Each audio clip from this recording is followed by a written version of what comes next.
오늘 우리에게 주시는 하나님의 말씀은 사사기 12장 1절에서 7절까지의 말씀입니다. 사사기 12장 1절에서 7절까지의 말씀을 교독하시고 마지막 절은 함께 합독하시도록 하겠습니다.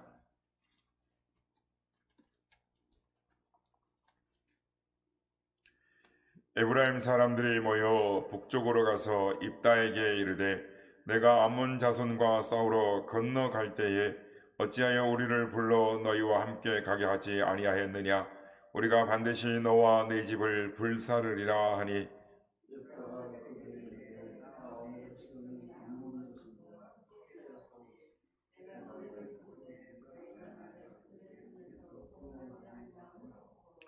나는 너희가 도와주지 아니하는 것을 보고 내 목숨을 돌보지 아니하고 건너가서 암몬 자손을 쳤더니 여호와께서 그들을 내 손에 넘겨 주셨거늘 너희가 어찌하여 오늘 내게 올라와서 나와 더불어 싸우고자 하느냐 하니라.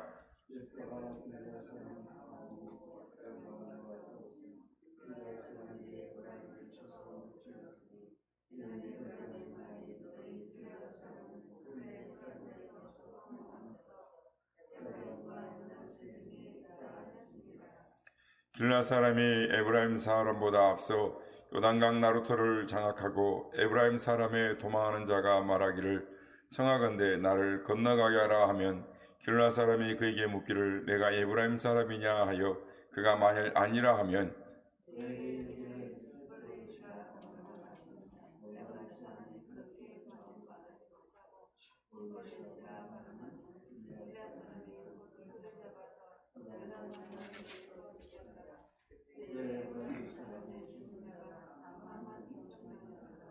함께 읽겠습니다.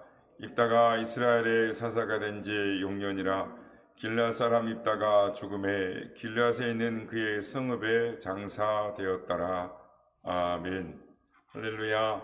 오늘도 우리 예배 가운데 함께 하신 주님을 찬양합니다.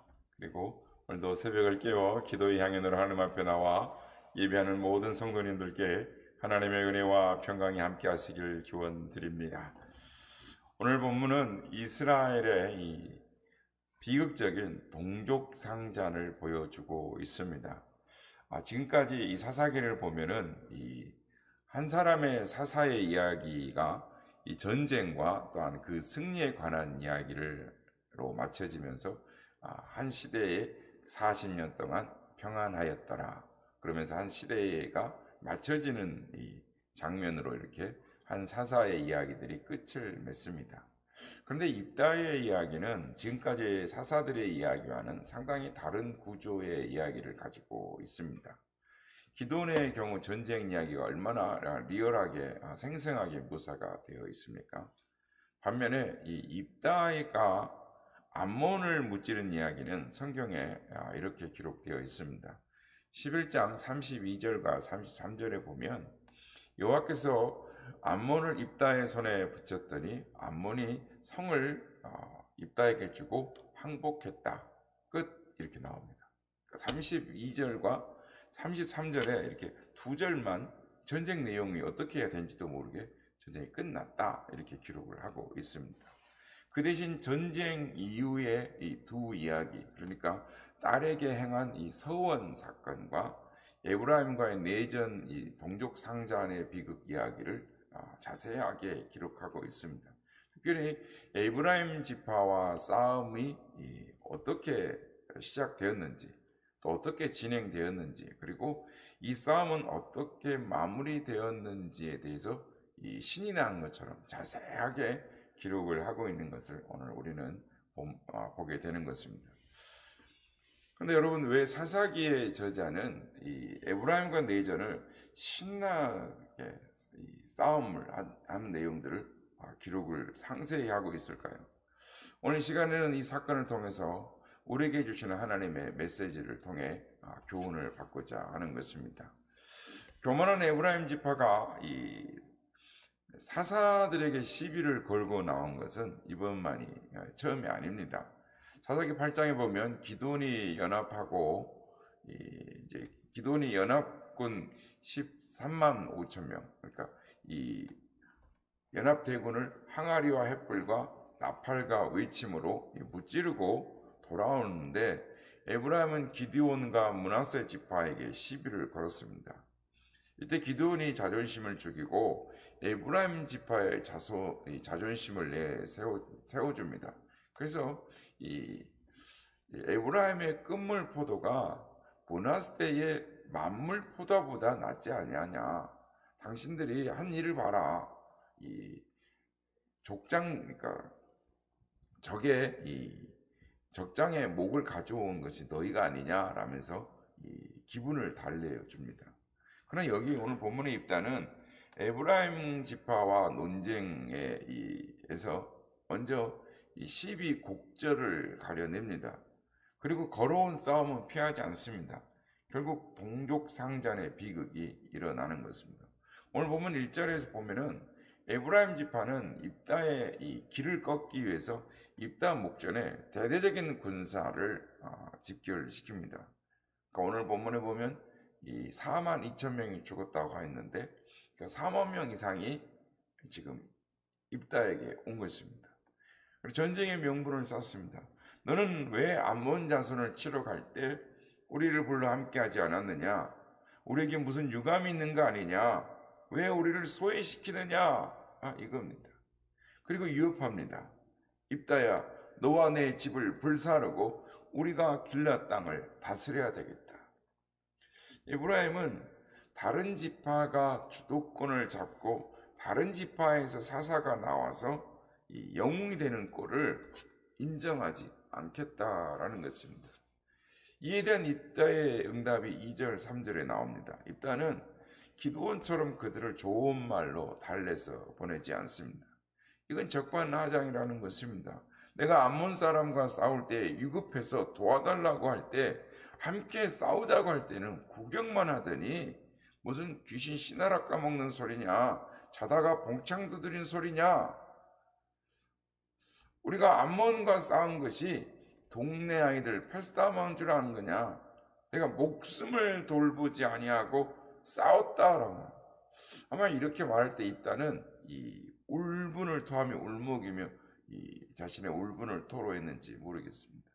심리학자들은 이 에브라임 지파가 입다의 이 분란집에다가 부채질을 한 격이었다라고 말합니다. 무슨 말이냐면 내 목숨을 돌보지 아니하고라는 말에는 이 번제로 드리겠다라는 이 서원. 그 딸이 지금 외동딸을 바쳐야 했던 지금 단장의 고통, 창자가 끊어지는 고통과 울분이 담긴 소리가 내 목숨을 돌보지 아니하고라는 말에 들어있는 것입니다.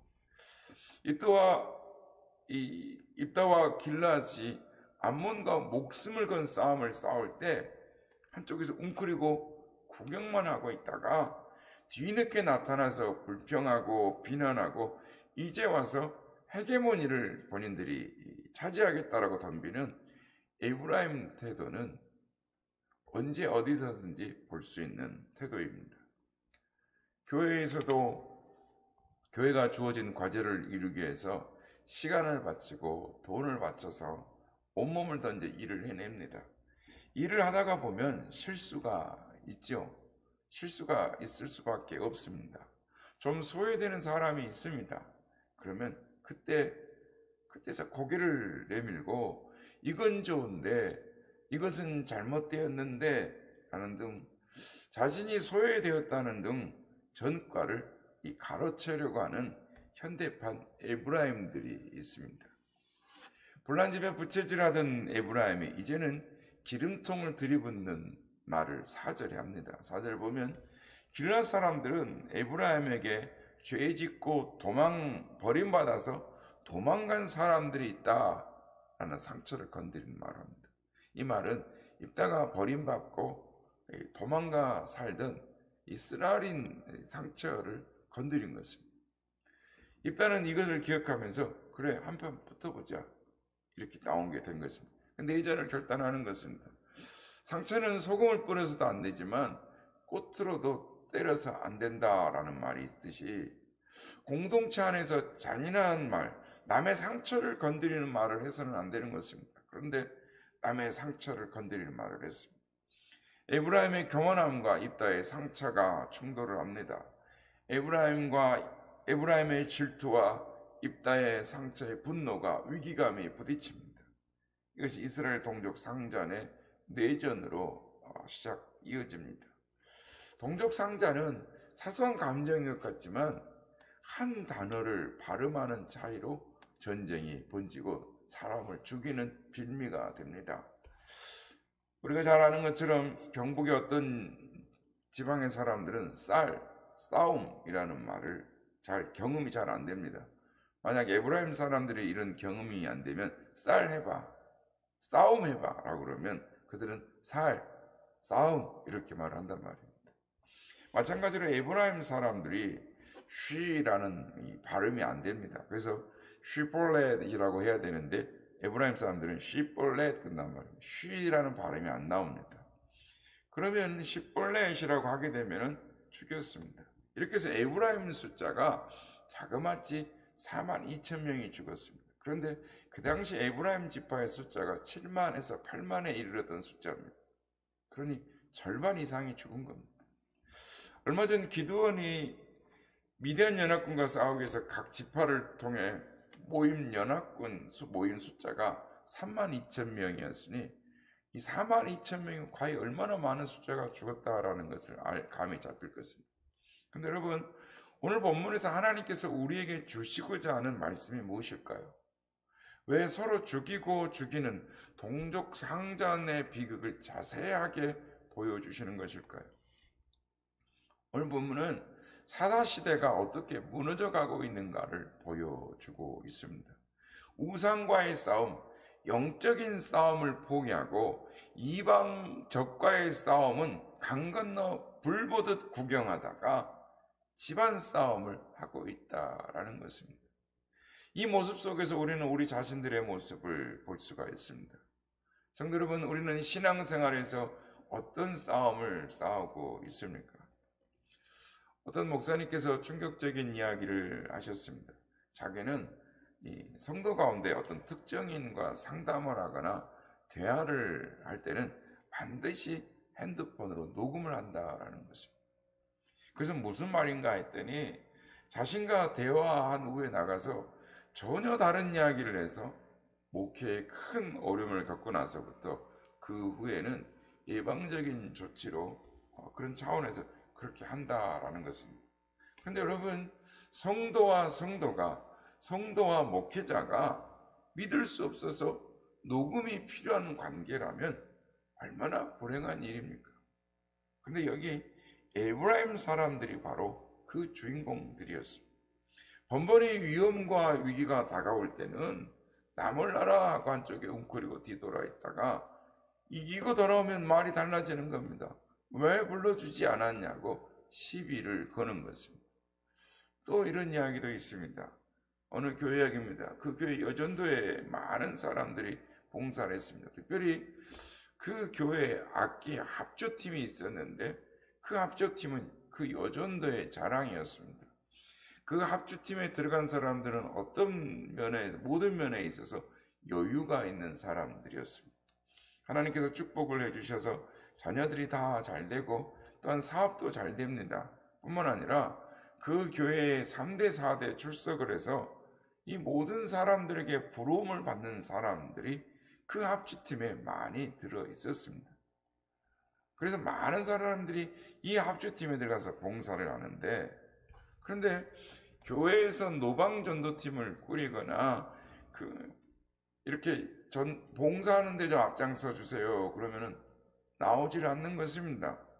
눈에 보이는 자리는 잘 나오는데 그 외에는 안 나오는 것이다. 중보 기도팀을 꾸려도 새벽 기도에 나오라고 해도 어디 가서 힘든 일을 하려고 하면은 거기에 나오는 사람들이 별로 없는 것입니다.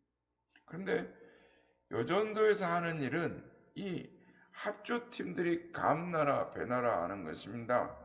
이것은 이렇게 해야 하고 저것은 저렇게 해야 한다라는 것입니다. 왜냐하면 그 합주팀에 소속된 여전도의 회원들이 그 교회의 터줏대감들이었기 때문입니다. 그래서 여전도의 안에 편이 갈라져 있는 것입니다. 인사이드 파와 아웃사이드 파가 있습니다. 네 편 내 편 하는 것입니다. 터줏대감들의 자존심만 내세웁니다. 그리고 꼭 자신이 아니면 안 된다라는 태도를 취합니다. 자신들은 일은 안 해도 자신들에게 의견을 묻지 않거나 자신을 인정해 주지 않으면 그렇게 기분 나빠하지 않을 수가 없는 겁니다. 그래서 여전도에서 어떤 신규 사업을 하려고 해도 그 사람들이 트집을 잡으면 할 수가 없는 겁니다. 그래서 그 교회는 항상 불평불만이 많고 불화에 가득해서 여전도에서 되는 일도 없고 안 되는 일도 없다라는 것입니다. 성도 여러분, 이스라엘은 12지파로 나누어져 있지만 모두가 하나님의 백성, 한 가족, 한 배를 탄 사람들입니다. 누군가 위기에 부딪히면 함께 가서 도와줘야 하는 것입니다. 누군가가 하나님의 도움으로 멋진 승리를 거두었으면 그 승리를 이룬 지파가 있으면 함께 기뻐해주고 축하해줘야 합니다. 어떤 지파의 약점이 감싸줘야 할 부분이지 그것이 다른 지파를 구분하고 죽이는 데 사용되어서는 안 되는 것입니다. 누구의 약점도 악한 목적으로 사용되어서는 안 되는 것입니다. 서로 다른 점을 이 다른 점은 축복받아야 할 부분이지 비난받아야 할 부분이 아닙니다. 근데 오늘 본문을 보면 서로 다른 점 때문에 서로에게 상처를 주고 상처로 분노해야 합니다. 결국 서로의 차이점을 인정하지 못해서 그 분노로 상대를 죽이고 마는 것입니다. 성도 여러분, 우리는 신앙생활하면서 어떤 싸움을 싸우고 있습니까? 하나님의 백성으로서 하나님의 나라를 위해 하나님의 교회를 위해 희생할 각오가 되어 있습니까? 아니면 우리의 마음속에 치료되지 못한 상처를 분노를 가지고 살아가고 있습니까? 우리 안에 있는 가득 찬 쓴뿌리 상처들은 하나님의 은혜로 하나님의 말씀으로만 치유를 받을 수 있습니다. 사람에게서 위로를 받고 사람으로부터 치유가 되는 것이 아닙니다. 그러므로 우리의 신앙의 중심은 십자가인 것입니다. 십자가 앞에 치료되지 못할 상처가 없고 분노가 없습니다. 주님은 자기의 손과 발을 못 받고 옆구리를 찌르는 군사들을 향하여 아버지여 저들을 용서하여 주옵소서라고 하십니다. 여러분, 분노를 이길 수 있는 것은 선과 악을 따지는 것이 아닙니다. 누가 옳고 그른지를 가리는 것이 아닙니다. 그래서 주님의 십자가의 보혈은 능력이요 승리인 줄 믿습니다. 주님의 나라에서 하나님의 몸된 교회에서 에브라임 같은 사람은 없어야 합니다. 입다와 같이 자신의 받은 상처로 분노하고 상대를 죽이는 사람도 없어야 합니다. 바라기는 하나님이 원하시는 싸움을 싸우시는 여러분 되시길 바랍니다. 눈물의 기도의 자리, 희생의 자리, 고난과 역경 속에서도 반드시 주님의 도우심을 믿고 주님의 십자가를 붙드는 십자가의 싸움을 싸우는 믿음의 사람, 그래요. 하나님의 기쁘신 뜻을 이루어내는 우리 모든 선한 요새 성도님들이 다 되시길 주님의 이름으로 축복합니다.